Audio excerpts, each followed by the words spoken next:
Welcome to all time show. तो आज हम बताएंगे साइंस फिक्शन मूवी ऑक्सीजन के बारे में। ये 2021 में रिलीज हुई और ये काफी इंटरेस्टिंग है, सो प्लीज एंड तक देखिएगा।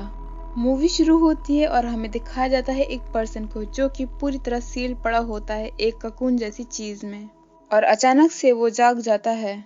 अब उसे सांस लेने में प्रॉब्लम हो रही थी, इसलिए वो ककून जैसी चीज को अपने मुंह से चीर देता है और फिर हमें पता चलता है कि वो एक लड़की है। फिर वो अपने हाथ भी बाहर निकाल लेती है और हम देखते हैं कि उसकी बॉडी से कई सारे मेडिकल इक्विपमेंट जुड़े होते हैं, जिनमें से कुछ को तो वो एक एक करके हटा देती है। अब वो थोड़ा फ्री हो पाई थी। फिर उसे पता चलता है कि वो एक हाईटेक पॉड में बंद है। अब जैसे ये हम लोग को भी पता नहीं चल पा रहा है कि ये हो क्या रहा है, वैसे उसको भी कुछ पता नहीं होता कि ये इसके साथ क्या हो रहा है, क्योंकि उसे अपने बारे में कुछ भी याद नहीं आ रहा होता है। वो चिल्लाने लगती है और तभी वहाँ की लाइट ऑन हो जाती है। तब हमें पता चलता है कि उसे ऑपरेट कर रहा है एक एआई जिसका नाम मीलो है। मीलो उस लड़की को सिस्टम फेलियर और ऑक्सीजन लेवल के बारे में बताता है। ऑक्सीजन लेवल 35% हो गया था, जो कि काफी कम था। लड़की को कुछ समझ नहीं आ रहा था कि उसके साथ हो क्या रहा है, यहाँ तक कि उसको अपना नाम भी याद नहीं आ रहा था। वो चीखती है ताकि कोई उसकी आवाज बाहर से सुन ले, लेकिन उसकी चीखने का कोई फायदा नहीं था। मीलो उसे बताता है कि प्रोसेसर के हीटअप होने से ऑक्सीजन लेवल कम हो गया है। उस लड़की को लग रहा था कि वो हॉस्पिटल में है और किसी बीमारी की वजह से उसको ऐसा ट्रीटमेंट दिया जा रहा है, और उसे हॉस्पिटल के फ्लैशबैक भी आ रहे थे, लेकिन उसे कोई जवाब नहीं मिल रहा, इसलिए वो घबरा रही थी। जितना ज्यादा वो चीख रही थी उतनी ही जल्दी ऑक्सीजन खत्म हो रही थी। वो खुद को शांत करती है ताकि ऑक्सीजन लेवल और कम ना हो। वो मीलो से अपना नाम पूछती है और उसका नाम होता है ओमिक्रॉन 267, यानी कि उसे एक कोड नेम दिया गया है। वो मीलो से अपनी इमेज दिखाने को बोलती है और मीलो उसकी इमेज दिखाता है, और जब वो खुद को देखती है तो उसे कुछ कुछ याद आने लगता है। वो अपने फ्लैशबैक में एक आदमी को देखती है। वो मीलो को पॉड चैम्बर खोलने के लिए कहती है, लेकिन चैम्बर खोलने के लिए कोड चाहिए होता है, जो कि उस लड़की को मालूम नहीं था। और यहाँ पे वो काफी सोचती है और फिर वो मीलो से बोलती है कि वो पुलिस को कॉल करे। उसे लगता है कि मीलो कॉल नहीं लगाएगा, लेकिन मीलो कॉल लगा देता है। फिर वो पुलिस वाले से बात करने लगती है और उनको सब कुछ बता देती है, लेकिन पुलिस वाला उसकी बातों पे यकीन नहीं करता, क्योंकि उसे अपना नाम तक नहीं पता है। वो पुलिस वाले से बोलती है कि वो इस कॉल को ट्रैक करें ताकि पुलिस को उसकी लोकेशन पता चल जाए। वो मीलो से भी लोकेशन पता करने को बोलती है, लेकिन मीलो लोकेशन पता नहीं कर पाता है और ना ही पुलिस कर पा रही थी। तब उसे लगता है कि उसे जमीन में दफनाया गया है, जिसकी वजह से वो और ज्यादा घबराने लगती है। फिर पुलिस वाला उस चैम्बर की पूरी डिटेल मांगता है और वो बता भी देती है, क्योंकि वहाँ पे सब कुछ लिखा हुआ था, उसे बनाने वाले कंपनी का नाम भी। और यहाँ पे उसे कुछ होप मिलती है और तभी फोन कट हो जाता है। वो बार बार कॉल करने की कोशिश कर रही होती है, लेकिन कॉल नहीं लगती। यहाँ पे फिर से वो काफी सोचती है और मीलो से उसका डीएनए स्कैन करने को बोलती है, और उसका डीएनए मैच हो जाता है। यहाँ उसे पता चलता है कि वो एक डॉक्टर है और उसका नाम है एलिजाबेथ हैंसन। अपना नाम सुनते ही उसे और भी सब कुछ याद आने लगता है, और तभी उस पुलिस वाले की कॉल उसके पास आ जाती है। वो पुलिस वाले को बताती है कि उसका नाम एलिजाबेथ हैंसन है। वो पुलिस वाला उसके ऑक्सीजन लेवल के बारे में पूछता है, जो कि 31% था, और उससे पूछता है कि तुम्हारे पास अब कितना टाइम है। पहले तो एलिजाबेथ नहीं समझ पाती है, फिर उसे समझ में आता है कि वो उससे पूछ रहा है कि अब उसके पास जीने के लिए कितना टाइम बचा है। फिर एलिजाबेथ मीलो से डरते हुए पूछती है कि अब उसके पास कितना टाइम बचा है। मीलो उसे बताता है कि नॉर्मल कंडीशन में 72 मिनट्स, लेकिन जिस हिसाब से वो घबरा रही है उस हिसाब से 42 मिनट। अब उसे पता चल गया था कि वो कितनी देर तक जिंदा रहेगी, और उसे अब पुलिस भी बचाने की कोशिश कर रही है। मीलो उसे बताता है कि पुलिस उसे इसलिए नहीं ट्रैक कर पा रही है क्योंकि चैम्बर बनाने वाली कंपनी 3 साल पहले ही डिस्ट्रॉय हो गई है। ये सुन के वो मीलो से अपना पूरा मेडिकल चेकअप करने को बोलती है, और फिर उसे पता चलता है कि उसे कोई भी बीमारी नहीं है।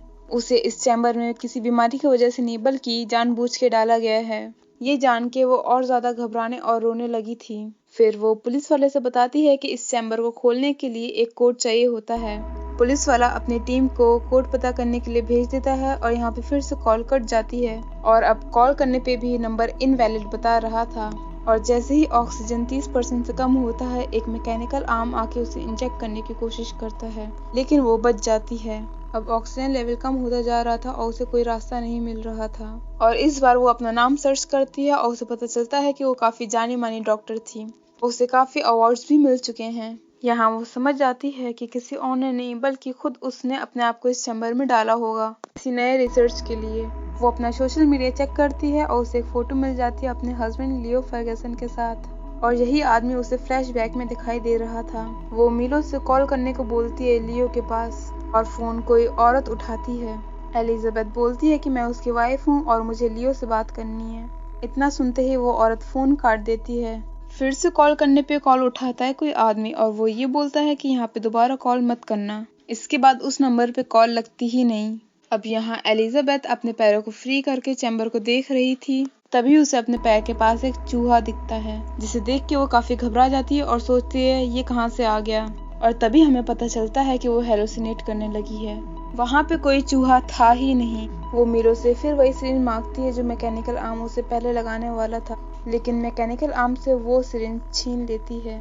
उसका यूज करके वो चैम्बर को स्क्रैच कर रही थी, और तभी मेलो उसे इलेक्ट्रिक शॉक दे देता है। तब जाके वो रिलैक्स हो जाती है।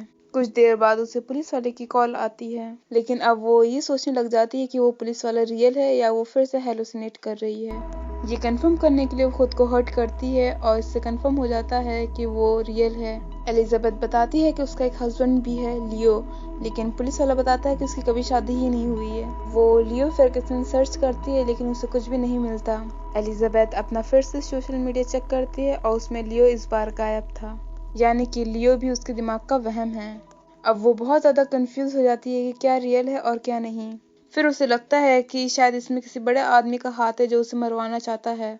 पुलिस वाला एलिजाबेथ के बचपन के बारे में याद दिलाता है और बोलता है कि तुम्हारी मॉम सिंगल पेरेंट थी। एलिजाबेथ को याद आता है कि उसकी मॉम का नाम था एलिस, लेकिन पुलिस वाला बोलता है कि उसकी मॉम का नाम था इजाबेल। यहाँ एलिजाबेथ को उसके ऊपर शक होने लगता है, क्योंकि वो पुलिस वाला एलिजाबेथ के अलावा किसी और से भी बात कर रहा था। अब लिज एकदम परेशान हो जाती है और सोचती है कि किस पे ट्रस्ट किया जाए। वो खुद ही कॉल काट देती है, और इसके बाद वो अपनी रिकॉर्डिंग ध्यान से सुनती है, और उसको पता चल जाता है कि कोई पुलिस वाले को पीछे से इंस्ट्रक्शन दे रहा था। एलिजाबेथ के पास बार बार एक कॉल भी आ रही थी, जिसको वो रिजेक्ट करी जा रही थी, लेकिन आखिर में वो कॉल उठाती है, और वो कॉल होती है उसी औरत की जिसने लियो के नंबर पे फोन उठाया था। वो औरत बोलती है कि मेरी बात सुनो, हमारे पास टाइम बहुत कम है। लेकिन एलिजाबेथ कुछ भी सुनने को तैयार नहीं थी, और उसे लियो से बात करनी थी। तब वो औरत उसे बताती है कि लियो मर चुका है। अब क्योंकि हर कोई उसे गुमराह करने पे लगा हुआ था, इसलिए वो उसकी बात पे यकीन नहीं करती है और सीधा फोन कट कर देती है। लेकिन बार बार कॉल आ रही थी, इसलिए वो दोबारा आंसर करती है, लेकिन एलिजाबेथ कुछ भी सुनना नहीं चाहती है। तभी वो औरत बोलती है कि उसे उस चैम्बर का कोड पता है। वो औरत एलिजाबेथ को कुछ जरूरी बात बताना चाहती है, लेकिन एलिजाबेथ उसकी बातों में इंटरेस्ट नहीं लेती। उसे बस कोड चाहिए था। वो जैसे ही दोबारा कॉल काटने वाली थी, इसलिए मजबूरी में वो औरत उसे वो कोड बता देती है। कोड मिलते ही एलिजाबेथ ने अनलॉक करना स्टार्ट कर दिया था, और वो औरत बोलती है कि मेरी बात सुनो, अगर तुमने चैम्बर खोला तो तुम मर जाओगी। तब एलिजाबेथ अनलॉक छोड़ के उसकी बात सुनती है। वो औरत उसे एक सेटिंग चेंज करने को बोलती है। उसे 1 से 0 पे करना था, और अब जैसे ही वो उसे 0 पे करती है, वो हवा में तैरने लगी थी। यहाँ उसे काफी कुछ समझ में आ गया था, और हमें भी, कि वो जमीन पे नहीं बल्कि स्पेस में है, और वो अर्थ से 65,000 किलोमीटर दूर है। वो औरत बोलती है कि तुम जल्दी हमारी सैटेलाइट की रेस से दूर चली जाओगी, इसलिए मेरी बात सुनो। वो औरत बताती है कि तुम एक हाइपर स्लीप में थी, तुम्हें एक मिशन के लिए भेजा गया था, लेकिन कुछ गलत हो गया जिसकी वजह से तुम नींद से जाग गई हो। ये सिस्टम मैंने बनाया है, इसलिए मैं फिर से ट्राई कर सकती हूँ तुम्हें हाइपर स्लीप में भेजने के लिए। उससे तुम्हें एक चांस मिल जाएगा। अब यहाँ पे आके हम ये सोचते हैं कि उसका मिशन है क्या, और उसका मिशन है एक प्लेनेट पे जाके लाइफ स्टार्ट करना, और वो प्लेनेट है मार्स। और अब हम ये सोचते हैं कि इस मिशन की आखिर जरूरत क्या थी। वो औरत बताती है कि ये एक मिलिट्री ऑपरेशन है, और इसके बारे में पब्लिक को नहीं पता।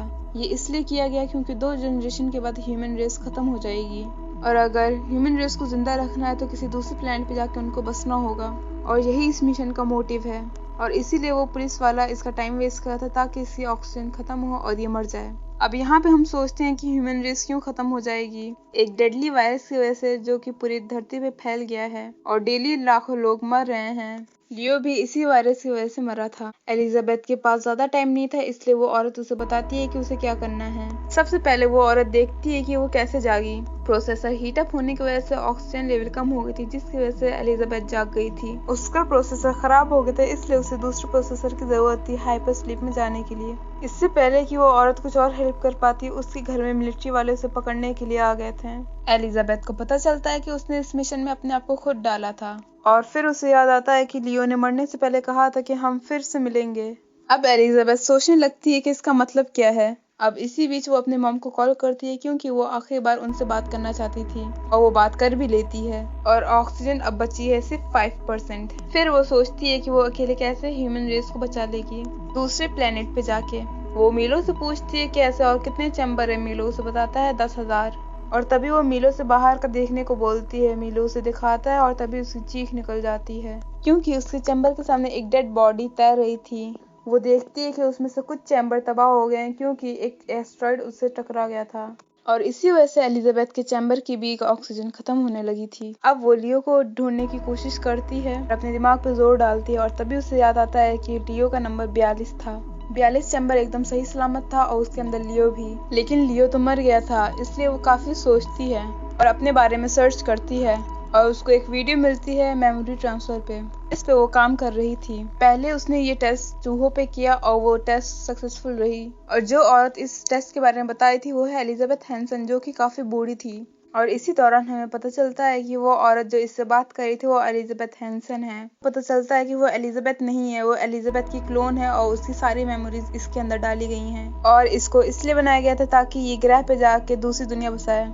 उसे ऐसा लग रहा था कि वो एक असली इंसान है, लेकिन जबकि वो सिर्फ एक क्लोन है। और तभी ऑक्सीजन लेवल 3% हो जाती है और लियो लिस को जहर देके और मीलो एलिजाबेथ को मारने ही वाला होता है।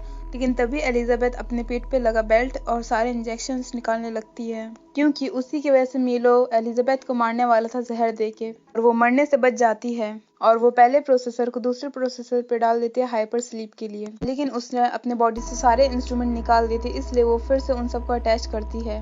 इतने में ऑक्सीजन लेवल और कम हो जाती है और वो हाइपर स्लीप में तो चली जाएगी लेकिन दोबारा कभी उठ नहीं पाएगी। लेकिन तभी वो सोचती है कि बाकी चैम्बर में तो ऑक्सीजन बची होगी जिनके अंदर के क्लोन मर गए हैं। मीलो बताता है कि 187 चैम्बर के अंदर अभी भी फुल ऑक्सीजन है। एलिजाबेथ ऑक्सीजन को डाइवर्ट करने के लिए बोलती है, लेकिन मीलो बोलता है कि इसमें 14,000 मिनट लगेंगे। ये भी एकदम परफेक्ट था क्योंकि जब वो जागेगी तो ऑक्सीजन लेवल एकदम फुल होगी। फिर वो प्लैनेट के बारे में सर्च करती है जो कि धरती से काफी बड़ा है और घूमता भी नहीं है, इसलिए उसकी एक साइड तपी हुई है और दूसरी पे रहा जा सकता है। और मीलो उसे फिर से ककून में डाल देता है हाइपर स्लीप के लिए। और नेक्स्ट सीन में हम देखते हैं कि वो दोनों दूसरे प्लैनेट पे पहुंच गए हैं। जैसा कि लियो ने कहा था वो दोनों दोबारा मिल गए हैं और यहीं पे हमारी मूवी खत्म होती है।